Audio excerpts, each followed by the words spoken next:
The following BLTV program is brought to you by O'Flaherty Law. Please enjoy. Welcome to Learn About Law. My name is Kevin O'Flaherty from O'Flaherty Law, and today we're going to answer the question, who pays attorney's fees in a divorce in Illinois? The general rule in litigation is that each party bears their own attorney's fees at court costs, and this is the baseline rule for divorce. However, divorce works a little differently than other litigation because parties to a divorce can file something called a petition for interim attorney's fees that seeks to have their reasonable attorney's fees that they've spent or intend to spend in the future paid for by the other side in whole or in part.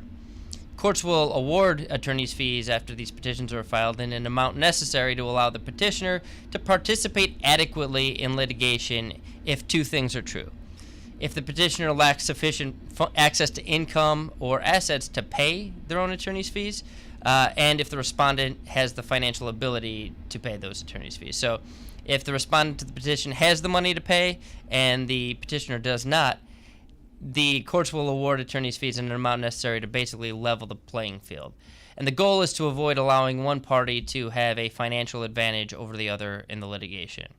In determining whether and how much to award in attorney's fees, courts consider all of the relevant facts. So there's nothing they can't consider. However, the Illinois Marriage and Dissolution of Marriage Act recommends that they consider at least the following if they apply. The income and property of each party, including both marital and non-marital assets, the needs of each party, the realistic earning capacity of each party, and the impairment of the present earning capacity of each party, including impairment due to age or physical or mental illness, the party's standard of living during the marriage, the complexity and number of issues in the divorce, each party's access to information relevant to the divorce, and the amounts of payments made or reasonably expected to be made to the other party's attorney. So those are the things that the court's instructed to look at, but they can look at just about everything. If neither party can afford to pay reasonable attorney's fees, then the court will allocate the couple's available funds between the two attorneys in a way that creates substantial parity between the parties. And that's the name of the game again. We want parity. We want a level playing field financially in the divorce. If one party has paid a retainer to their attorney, the other party files a petition for interim attorney's fees, the attorney's fees can be taken out of this retainer. So the attorney can be ordered to disgorge the retainer, or basically pay it over to some or all of it over to the other attorney. The reason for this is we don't want one party who has control of the assets just simply paying a massive retainer to their attorney in order to take those assets out of play for attorney's fees.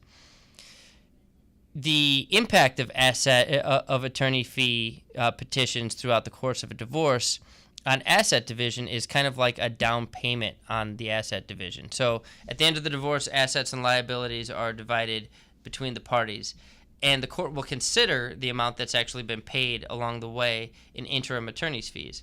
Theoretically, if too much has been paid in interim attorney's fees relative to the assets that are being divided, the person who paid the interim attorney's fees might pay less in assets or might get more of the assets in the divorce. So it's kind of considered in the final calculation, and it kind of acts as a down payment on the assets that will ultimately go to that person who is receiving the attorney fees as part of the final asset division.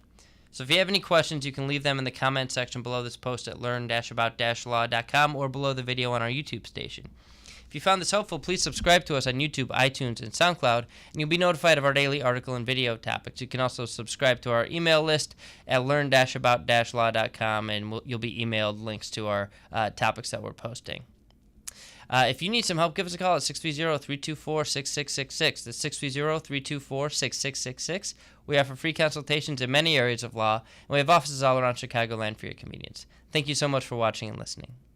Thanks so much for watching our video. If you have any questions, feel free to comment below. Click the subscribe button for new videos every week, and download and review us on iTunes. Visit learn-about-law.com for other legal-related articles and videos. Visit our business podcast and video blog, seizeyourbusiness.com, and visit Making Real Estate Fun for real estate videos and podcasts. Call us at 630-324-6666 for a free consultation.